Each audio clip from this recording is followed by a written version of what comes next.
Hello everybody, welcome back to another edition of What to Do Wednesday, and welcome back to my channel. If you just so happen to be stopping by for the very first time, my name is Donella and welcome to my world. Now, in this week's upload or this edition of What to Do Wednesday, I am basically going to break down and show you guys exactly my now foundation routine, basically to beat the heat outside. Well, when it comes to makeup, because I don't think nobody could beat the heat outside. So I'm going to show you guys step by step the routine that I do and the products that I use basically for whenever you step outside in the sun, just so that your makeup lasts throughout the entire course of the day. If you work from 8 to 5 or 8 to 4 or 9 to 5 and you do my routine, or you happen to follow my routine, then trust me, your makeup is going to last. Alright, so without further ado, let's just head straight into this week's tutorial. Now, before we get started, I just want to put a little MB right here. Now, if you're not used to, or if you're not particularly fond of chatty type of tutorials, then this one might irritate you, because I am going to be doing a lot more talking than I normally do during my tutorials. And it's really because I want to guide you guys step by step of everything that I do before I actually apply my makeup. Now, at night time, before I go to sleep, everybody should know that once you apply makeup, once you wear makeup often, that you must have some sort of skincare regime. So if I've worn makeup maybe, let's say 5 out of 7 times in a week, then I definitely, sometime during the course of that week, I have to apply a clear mask, otherwise I'm going to break out.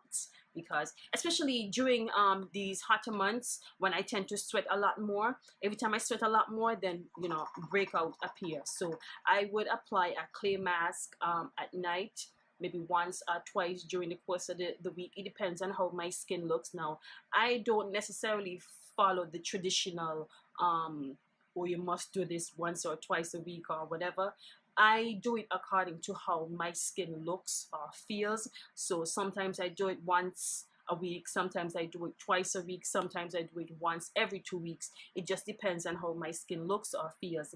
Now, after that, after I've applied my clear mask, then of course, I would move on to my cleanser and my moisturizer. Those are the steps that I take at nighttime. Then I go to sleep. Now, when I wake up in the morning, before I do apply any sort of makeup, now the 2 things that I actually apply to my skin, or sorry, the 3 things that I actually apply to my skin, because I've actually implemented a new product. It's hyaluronic acid, and it's an over-the-counter hyaluronic acid. It's something that I just started using. Now, I can't really give an honest review on this product, because as I said before just now, it's something that I just started using.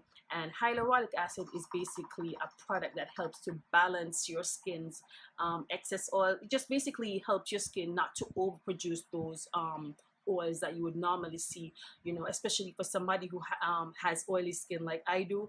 I started implementing it into my skincare regime. Now, you don't necessarily have to buy an over-the-counter hyaluronic acid. You can go to your esthetician and they can provide you or prescribe you with one that is suitable for your skin type. But for now, I'm just using an over-the-counter hyaluronic acid.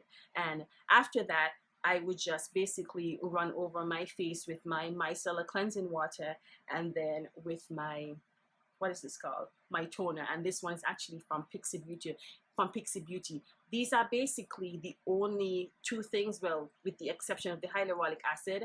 I'm actually out, which is why I can't really show you guys. It was actually a sample size and I'm out. Silly me, I should have actually kept the bottle so I could actually show you guys which one I'm using, but that's okay. So those are the 3 things that I apply to my face before I apply any sort of primer, corrector, foundation, anything at all.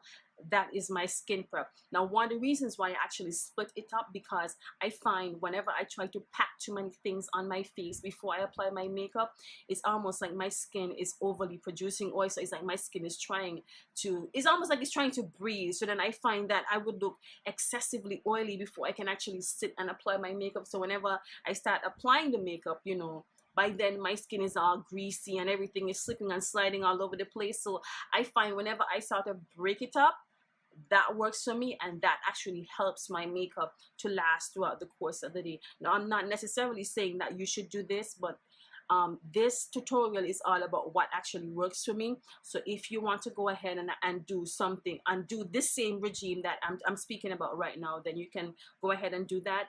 This is what works for me. This is what helps my makeup to last throughout the course of it. Okay, so now that I've basically ran through my skincare regime with you guys, the next most important step is priming your skin and prepping your skin for makeup. Now, if you have oily skin, this is not a step that you can skip out on. I know some persons who don't wear any primer, persons who have normal skin, kind of hate all you, but for me, I have to work extra hand to get my makeup to look good. So I have to wear primer. I can't skip out on the whole primer bit. Now I know you guys have heard me swear by this Becca Evermatte Poreless Priming Perfector, but now that the days have gotten hotter, I think we're actually in the hottest month of the year, I've kind of switched it up and I've kind of started combining both of these. This one is from Milani. This is a Prime Shield mattifying pore minimizing primer, and of course you guys have seen this on my channel a lot, the LA Girl Pro Prep High HD Definition Primer. And I've actually switched to using these two because I find that my makeup holds up a lot better with a silicone based primer versus the mattifying primer from Becca. Now I'm not saying there's anything wrong with this, but for some reason now that the days have gotten hotter, I feel like these hold up my makeup a lot better than the mattifying primer. So if this continues to work for you, if you're using this and this works for you, I'm not saying that you should change. All I'm saying here is that me switching to these two is helping my makeup to last a lot longer than using this.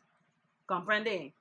Alright. What I would do is just basically apply both of them to the tip of my finger, and I use a lot more primer now that the days have gotten hotter. Just basically combine both of them, and I don't do the whole like that.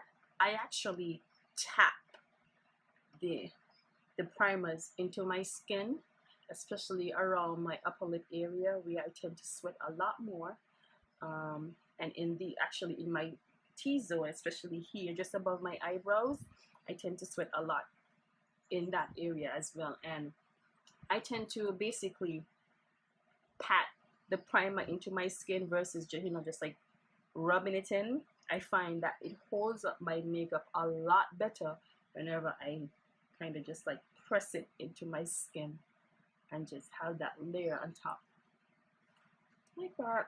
You can use both hands if you want. If just one hand is taking too long, you can use both your hands like that, and we are primed. After we've primed our skin and allow the primer to basically dry down for maybe like 1 to 2 minutes, then I usually move on to foundation.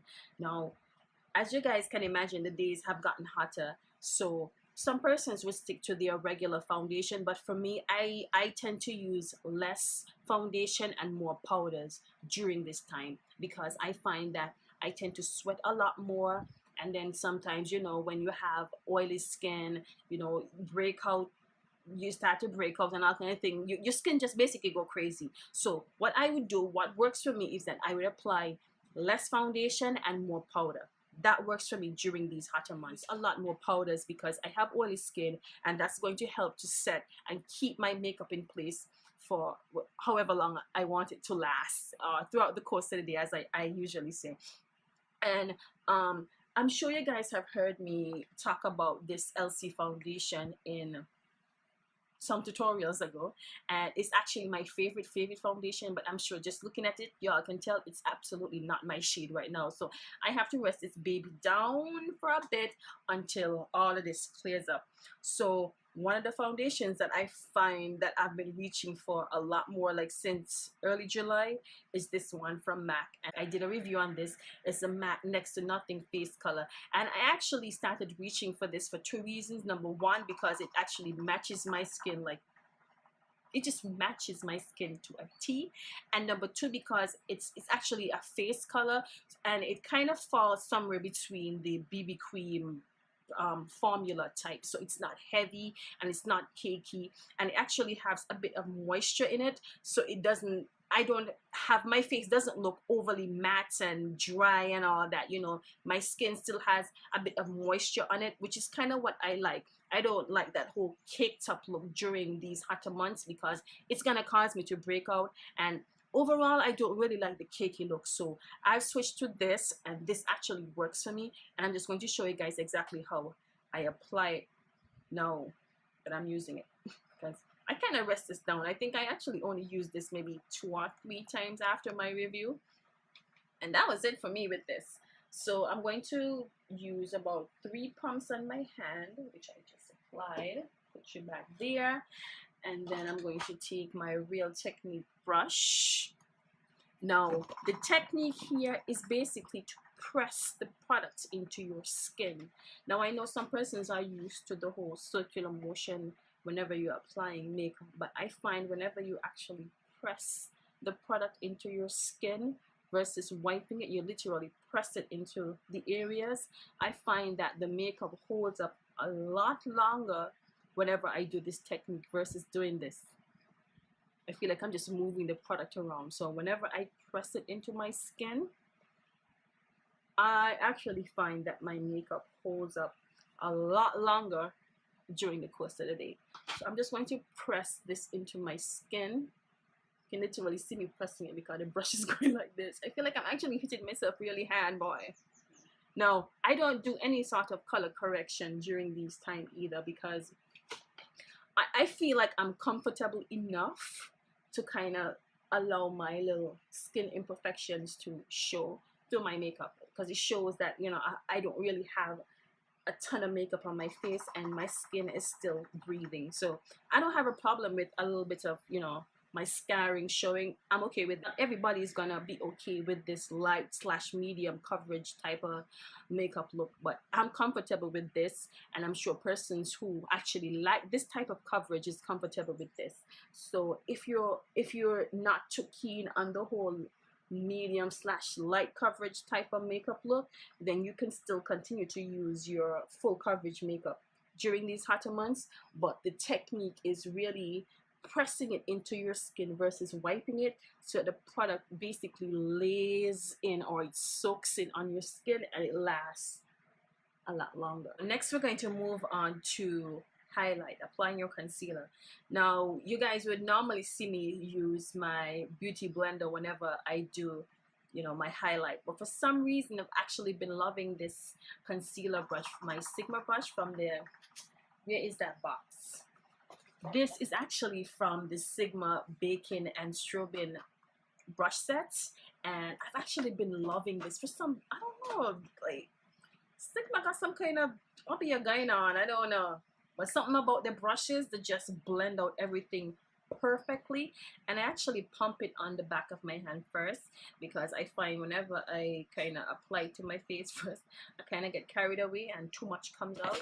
And this is actually a MAC Pro Longwear concealer, so it's a bit, I don't want to say it's heavy, but it dries down really quickly, and I think I'm talking too much, and I'm going to let it dry down.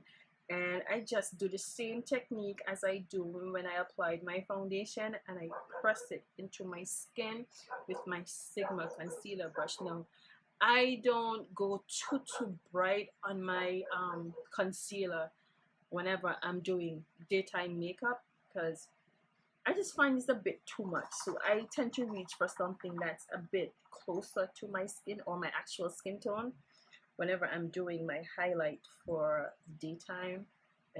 I don't do the whole nose contour thing.